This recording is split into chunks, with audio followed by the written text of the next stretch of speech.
আজকে যখন তোমার ভাই চলে গেছে সেহেতু আমি একটা সুযোগ পাইছি, আমি আর এই সুযোগটা হাতছাড়া করতে চাই না। কালি ভাবি আসলে দেরি করা যাচ্ছে না, জলদি আসো। শান্তা এদিকেও একটা বেদালজে পড়লাম এত রাত্রে। শোনো আমি কোনটা বলি, আমার একটা জরুরি কাজ আছে, ঠিক আছে?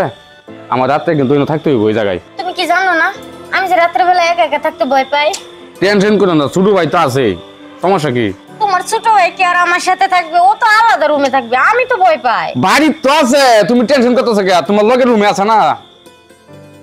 ভাই না বলা, টেনশন করো না ভাই, ভাই শোনা ভাই, টেনশন করো না, তুমি যাও। হ্যাঁ যাও, আমি দেখেছি। হ্যাঁ হ্যাঁ যাও, তুমি যাও, গেলাম তাহলে আমি। হ্যাঁ তুমি টেনশন করো না, ছোট ভাই তো আছেই।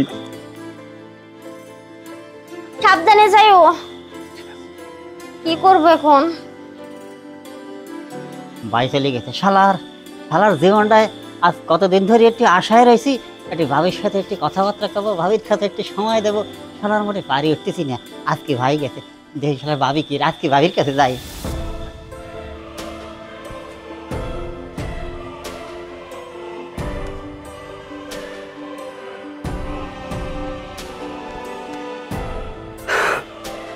আরে ভাবি, আজ কতটা দিন ধরে অপেক্ষায় রয়েছি, কবে একটু ভাবির কাছে আসবো, ভাবির কাছে একটু সময় কাটাবো।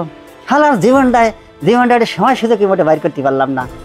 আজকে একটা সময় সুযোগ পায়ে গেছে, ভাই বাইরে গেছে, ও মনে হয় এই রাত্রি হেরবে না। না আজকে দেখি ভাবি সুযোগ দেবে কিনা, দেখি তারপর একটু চেষ্টা করে দেখি।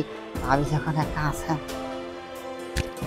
এই দেওরা, তুমি এনে কি করো এত রাত্রে? ওরে ভাবি, একটু আসলাম তোমার কাছে। তোমার ভাই চলে গেছে, তুমি জানো না? ভাই গেছে তাতে কি স্বাভাবিক, ওই মেলা দিন ধরে মনে একটা আশা ছিল যে যদি কোনোদিন একটু সময় সুযোগ পাই একটু ভাবির কাছে যাবো। ও, তোমার ভাইয়া যদি জানে কি করবো তুমি বুঝতে পারছো? আগে কে ভাই জানবে কে? তুমি না করলে সারা জীবনেও জানবে না। ওই যে একটা কথা হলো নাই, ওই যে গাই বাছুর যদি মিল থাকে তাই ওই মালিক কিছু করতে পারে না। ভাবি তুমি কি আমার আজকে একটু সময় দেবা? দেওরা, আমিও তো অনেক দিন ধরে চাইতেছি তোমার সময় দিতে, কিন্তু তোমার ওই ভাইটার জন্য আমি পারতেছি না তো। এই তো ভাবি ব্যাটে বলে একেবারে মিলিয়ে গেছে, খাপের খাপ। তাইলে ভাবি দেরি করা যাবে না। ও দেওরা, তুমি তো কইছো ঠিকই, আমিও তো এরকম একটা সুযোগের অপেক্ষায় ছিলাম যে তোমার কাছে আসবো, বুঝছো? কিন্তু তোমার ওই যে ভাইটা না, ভাইটার জন্য তো আমি কিছু পারতেছি না। আজকে যখন তোমার ভাই চলে গেছে সেহেতু আমি একটা সুযোগ পাইছি, আমি আর এই সুযোগটা হাতছাড়া করতে চাই না। ওরে ভাবি, আজ কতটা দিন ধরে এই সুযোগটা আমি খুঁজতেছি, শালার কপালে আমার সুযোগ হয়ে ওঠে না। আজকে সুযোগ তাহলে পাইছি ভাবি, তাহলে সুযোগটা আমার কাজে লাগাতে হবে। তালি ভাবি আসলে দেরি করা যাচ্ছে না, জলদি আসো। আইতে নদী যাইতে কাল। এই তালটা, এই তাল আর ভাবির তাল সেম, একদম সাইজ সেম, এরকম ধরলি একই রকম লাগে। হাই হাই একেবারে এক সমান লাগতেছে। এই যে এই তালটা যে সিস্টেম, বাইবেল তালটাও এই সিস্টেমই। এই ধর অন কই যাইতাছ সেটা কখনই? আমি আর কোনে যাবো, জেনেই তো সব ফেলেছিস, ওই যে যা করলি তাই ভাবির কাছেই যাচ্ছি।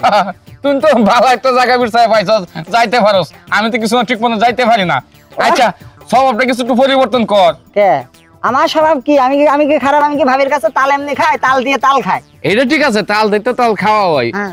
একজনের কাছ থেকে একটা কিছু ফাইতে হইলে তো কিছু দিতে হয়, হ্যাঁ। এটা তো আমি জানি। তা তুই যেভাবে মাইকিং করছিস তাতে তো যদি লোকজন শোনে তাহলে তো আমার মান সম্মান থাকবেন না। আরে ভাই তুই যখন জেনে ফেলিস কাজ কইস না। হাউরু এইসব কথা লই আমি ধরি না, আমার এই হাতের কথা কোনো সময় এই হাতে লই কই নাই। এটা লই কোন টেনশন করিস না, তুই না আমার দোস্ত না। আচ্ছা আমি যাই, তুই ভাবির কাছে যা। বাবা এমন ভাবে করছিস তাতে মনে হচ্ছে শালা জেনে গেছো ভালো হয়েছে। যদি কোনোদিন শুনি যে ভাবির সাথে আমার সাথে কট খাইয়েছো, শালা তোমারই ধরবা নিয়ে তাহলে হাত দিছিস।